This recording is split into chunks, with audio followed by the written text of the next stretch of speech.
Thank you for joining us for Sermons on Demand from Friendship Grace Brethren Church. We provide these videos as a way to share the pulpit messages and teachings offered at Friendship Grace Brethren Church. If you find these videos a helpful resource, please drop us a note at info@friendshipgracebrethren.com. Now open your Bibles and get ready to dig into the Word of God. Okay, we are in the book of Zephaniah. Zephaniah, chapter 1, and we pick up our account in verse 5. Zephaniah, I got a little bit of a timeline for you so that you get an idea where we're at in history. Zephaniah, let's see, I have a better one. Zephaniah's ministry is during the reign of Josiah. You see that right here. During the reign of Josiah. Josiah was the king who became king. I think the age was 8 years old and had to have a regent for a while. And when he got to be an adult, he reigned on his own. And he, in 622, as they're cleaning the temple, because it had been completely idolatrized by Ahab. I was thinking Ahaz, and that didn't work. And Manasseh, and it was just not a good situation. And they discover, I mean, this is probably something good to find in a religious building. They actually find their text of Genesis, Exodus, Leviticus, Numbers, and Deuteronomy. And so Josiah, he's a young king, and he has somebody read it to him. And Josiah says, "Why aren't we doing these things?" And so he instituted reforms. Okay, that happens here in 622 BC. Because Zephaniah doesn't have any reference to that, it seems like probably he wrote before that, although he probably helped Zephaniah in the reforms. He was alive during that time, and so he probably helped him in the reforms, but the prophetic book was written before the book of the law was found. So there's the context that we went over last week. And we know more about Zephaniah than we do most of the other minor prophets because of verse 1, where it tells us 4 generations he was a descendant of Hezekiah, King Hezekiah and King Amariah. Zephaniah was a member of the royal family. So he had a little bit more credibility when he spoke. So let's pick it up in verse 5 then. Those who bow down on the roofs to the host of the heaven, those who bow down and swear to the Lord, and yet swear by Milcom, those who have turned back from following the Lord, who do not seek the Lord or inquire of him. Remember what one of the main problems was in Israel and now in Judah prior to 605 and 586 when Judah is finally conquered by Babylon. Idol worship. From the entire time they were in the land, they had false gods. All sorts of wood and stone gods they made themselves. You remember what Isaiah said. He wrote how silly it is to take a log, and half of it you cook your dinner, and the other half you make an idol, and then you worship and ask it for things. That's, I think, the definition of dumb. And that's kind of what the hint that Isaiah gives us. Well, that was the problem throughout Israel and throughout Judah. And that's exactly what Zephaniah is talking about here. Those who bow down on the roofs to the host of heaven. They were bowing down to their gods. They're people who worshiped stars and celestial bodies. That is all part of Baal worship. Or if you want to be a little closer to correct in pronunciation, Baal. It's 4 letters and 2 syllables with a split between the A's. That ain't easy to say for Americans. It's a sheep religion? Wow. What's Milcom? I will explain that in just a second.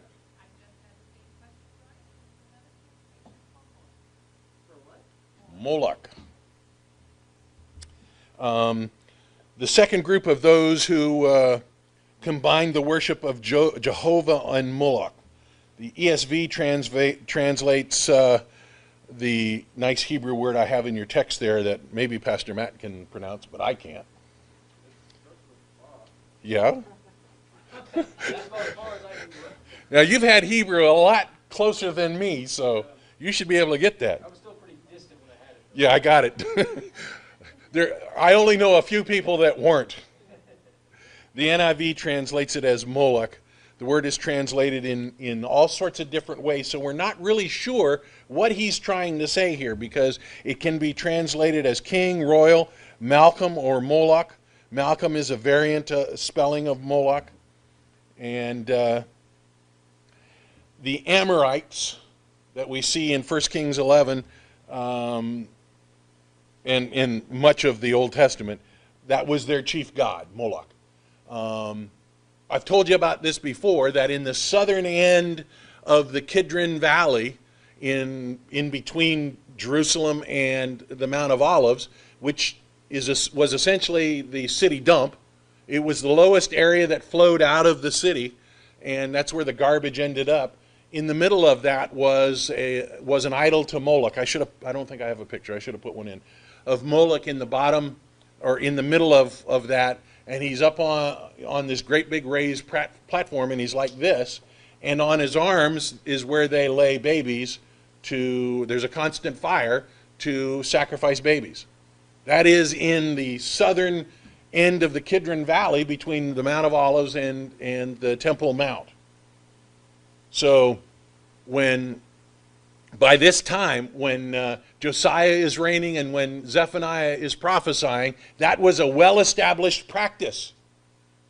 But the Old Testament law says you can't sacrifice your child. But that happened frequently. Little babies offered into the arms of Moloch. Because what had happened in Judah, more so in Judah than in Israel, some of the priests, the Levitical priests, were also priests for Moloch, or for in part of the Baal worship system, and they encouraged families who were having tough times to sacrifice children that way. So these are Levitical priests that had adulterated themselves and were also priests for Moloch and for Baal worship, and it was a seriously bad situation. So when Zephaniah is pronouncing judgment, and he's saying those who bow down on the roofs and those who swear to the Lord and yet swear by Milcom, look what he says. They're worshiping Moloch, but they're also worshiping God. I don't know that you can do both at the same time.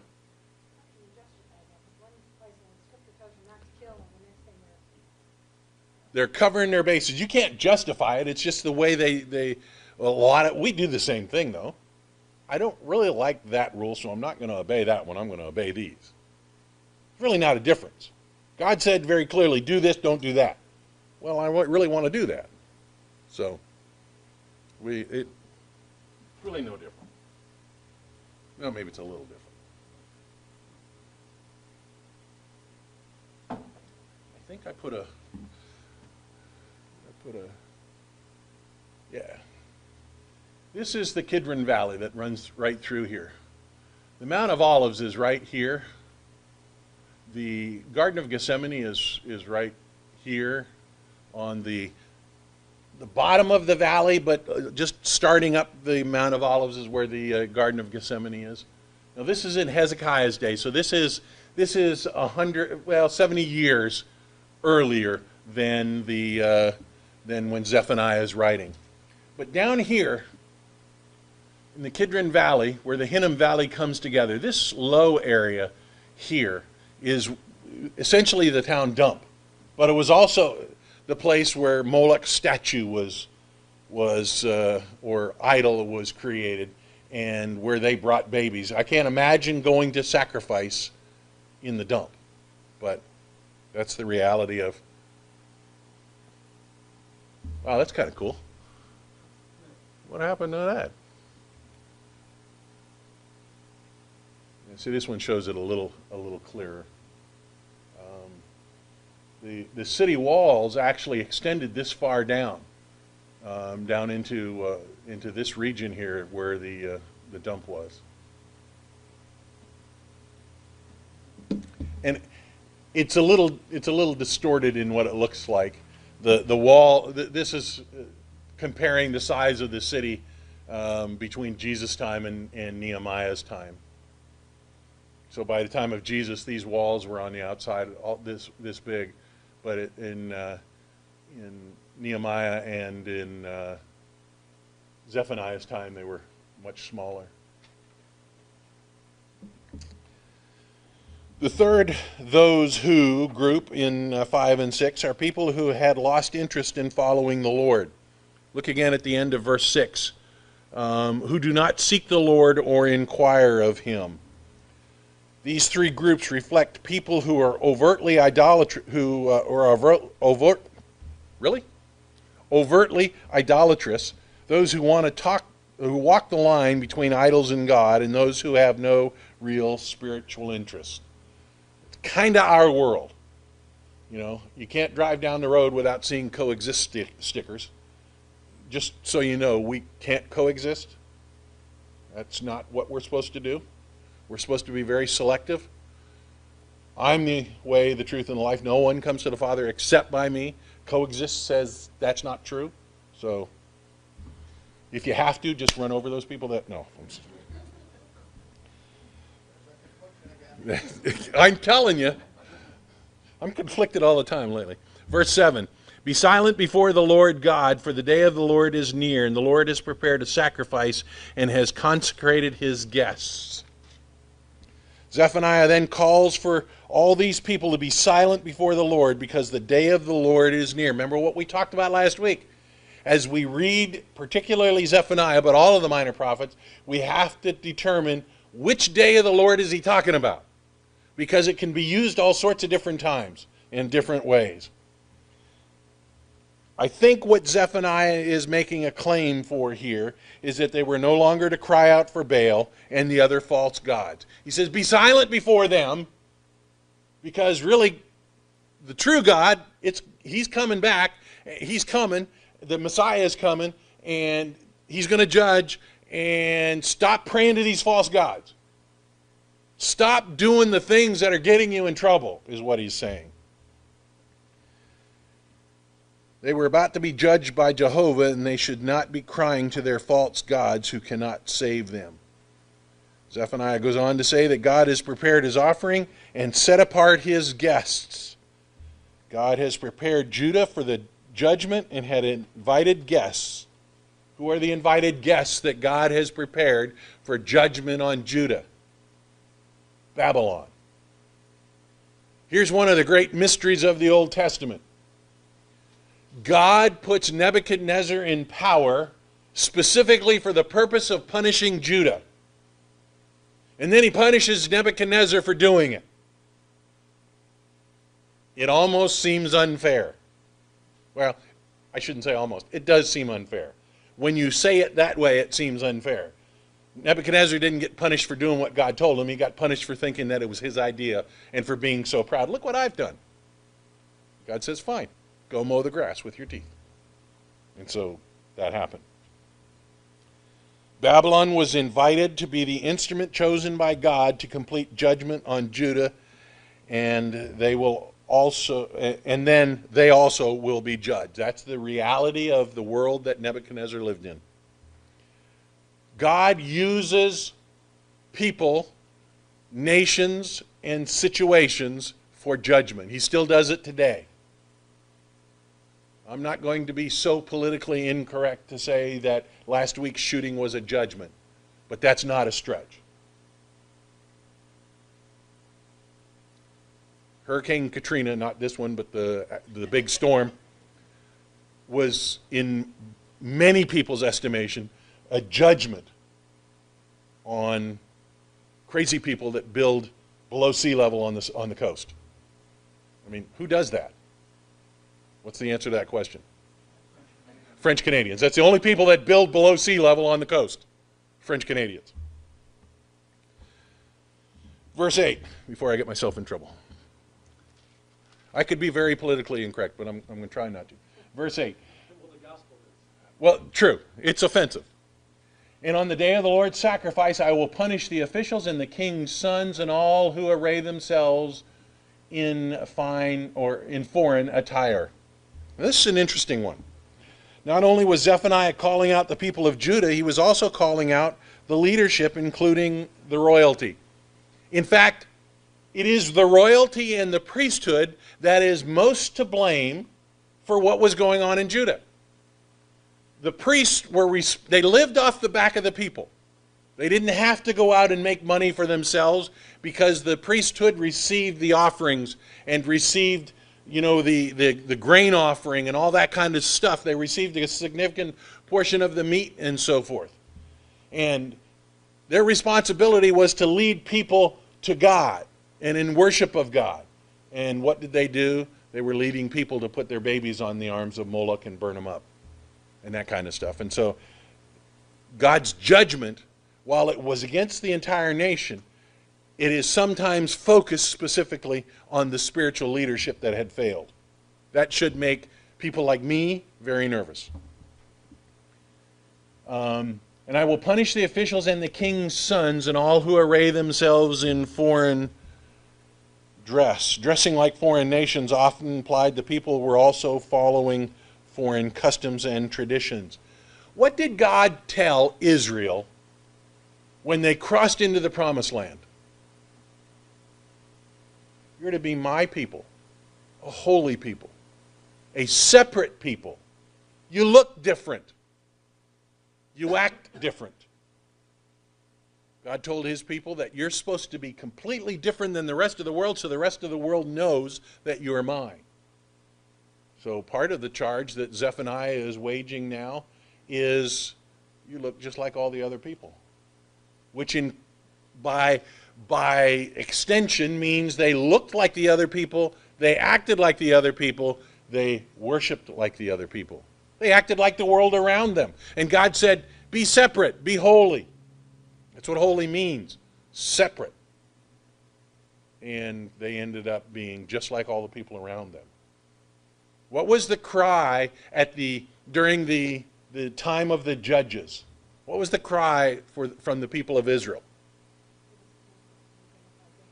So we can look like everybody else. Give us a king. We want a king so that we look like everybody else. From the very beginning, it was all about looking like everybody else. That's an indictment on the church as well. Because we look just like the world. We act like the world. The divorce rate in the church is the same, or in some places higher than it is to the world. The use of drugs is as high in the church as it is in the world. The number of people that don't have fidelity in their marriages is as high in the church as it is outside the church. Why is that? We're supposed to be different. We're supposed to look different. But even Israel and Judah didn't get that picture. Zephaniah also says that I will punish the officials and the king's sons. Historically, King Josiah's sons were punished. Jehoahaz, who took the throne when Josiah was killed,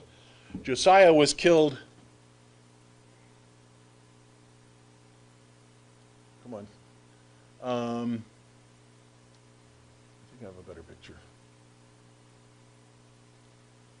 Pharaoh Necho came from down here in Egypt and was fighting several different peoples, but including the Assyrians and the Babylonians. He was killed in a battle up in this region. Oh, I'm right in this region here.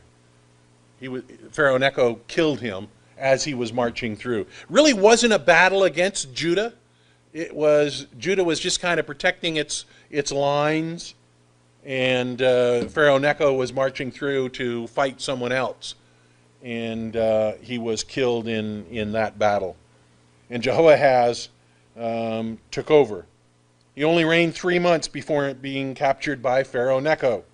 Jehoiakim, his brother, then took the throne and reigned for 11 years and was defeated by Nebuchadnezzar. His son Jehoiachin reigned 3 months in 597 before being captured by Nebuchadnezzar and taken to Babylon.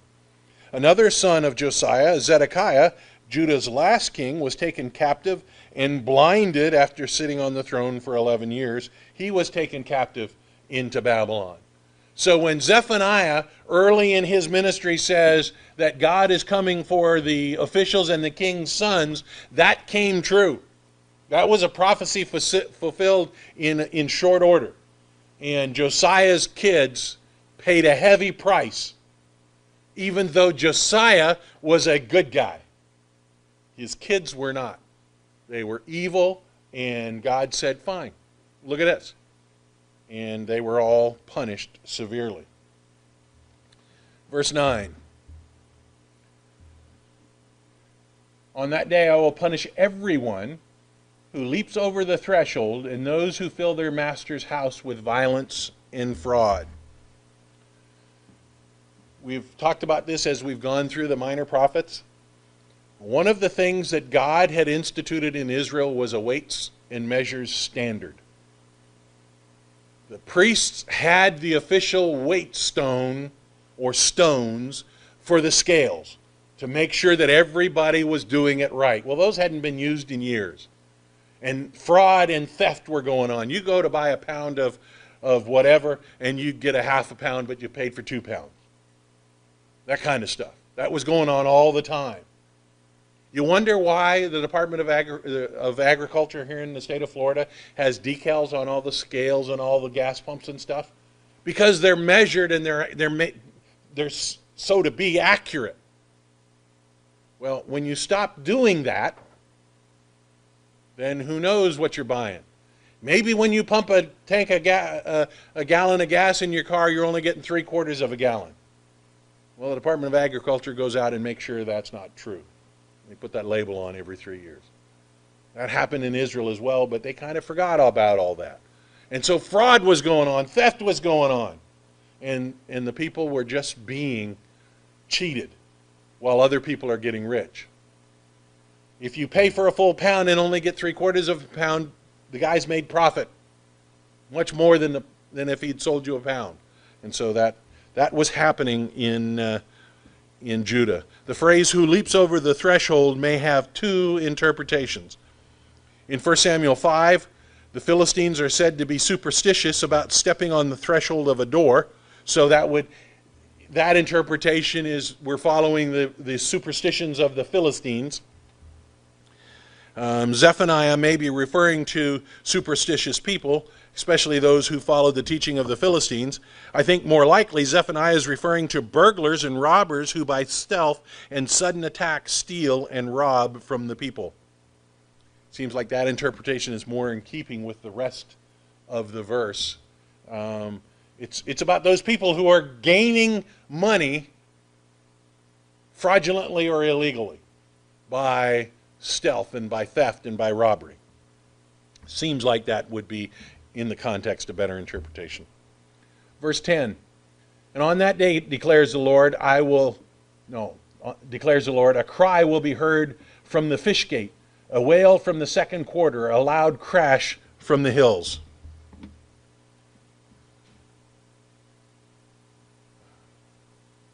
Come on, where did you go? There we go. So you have a number of gates that have received names because of what they're next to. The fish gate here on the north end, the fish market was right up here. So the fish gate, because it opens onto the fish market, makes sense, right? Verse 10 also references a wail from the second quarter, a loud crash from the hills. One thing about Fish Gate, that is the gate that Nebuchadnezzar used to enter the city. When his folks finally made entrance into the city. Remember, they started to lay siege in 605. BC, Nebuchadnezzar and his forces laid siege on Jerusalem. Jerusalem's walls were high enough and thick enough to prevent entry. It wasn't until 586 that, after the Jews inside the city had started to eat their children and so forth, when they no longer had enough supplies because of Hezekiah's tunnel that runs through here. They had water coming into the city, but they started to run out of food. And remember, we have prophecies that they would eat their children, and they did. That's, that brings a whole new light to the Donner Pass. When in 586 they finally began to succumb, Nebuchadnezzar just marched right through the fish gate. There was no longer any energy to withhold and protect the city. The second quarter was the city's newest neighborhood. It was northwest of the temple area and was home to the rich and powerful in Jerusalem. So this area up here, they started building outside of the gate and some inside of the gate. It became a great, large area of wealth. And these were the people that were stealing and robbing and fraudulently obtaining stuff. It was northwest of the temple area, and it was the first area occupied by Nebuchadnezzar. The loud crash and wailing are the sounds of the battle getting close to the city and judgment coming. Verse 11. Wail, O inhabitants of the mortar, for all the traders are no more. All who weigh out silver are cut off. I got the hiccups. That's no good.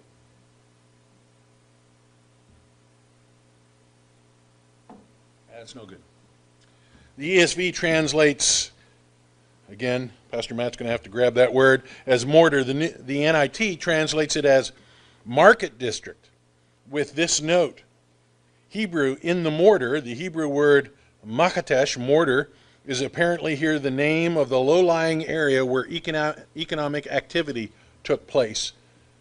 The businessmen and the shopkeepers of the district would wail as judgment came and Babylon advanced and they lost all their business and income. Think if America was being overrun and Wall Street fell, what that would do in a cascading effect in the nation. Maybe only New York City is taken, but if Wall Street fell to outside forces, what would happen to our economy? Well, that's kind of the picture of what's going on in Judah here in this verse.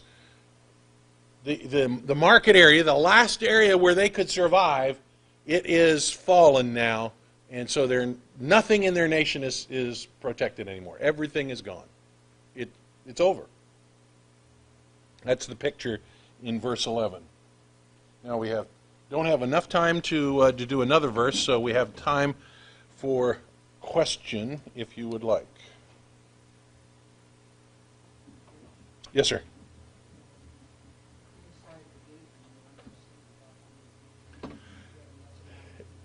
It's hard to know, but it's probably in the region of 100,000 or so. The city wasn't built for that. They were crammed in there.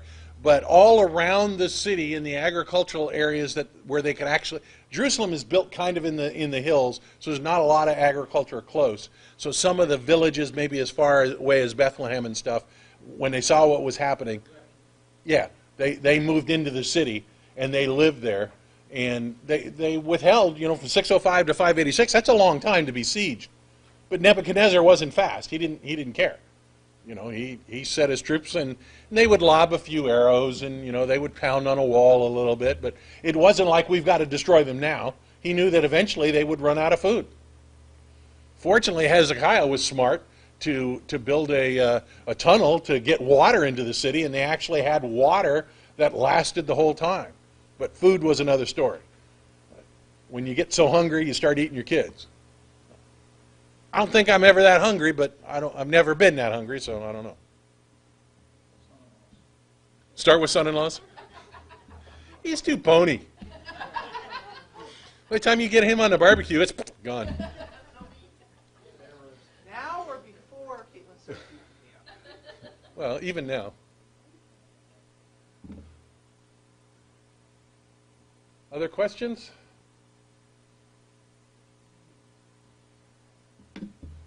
Zephaniah is kind of fun because it gives us a lot of insight into what's going on.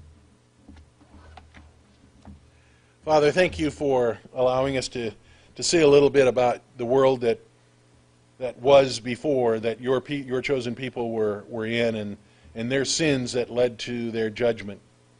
Remind us that those same sins are sins that we commit too, and that you have told us that you will chasten us if we're not following you.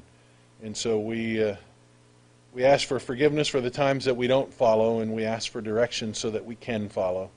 Thank you for loving us. Give us a great service in the service to follow, that you might be honored, glorified, and worshiped. In Jesus' name.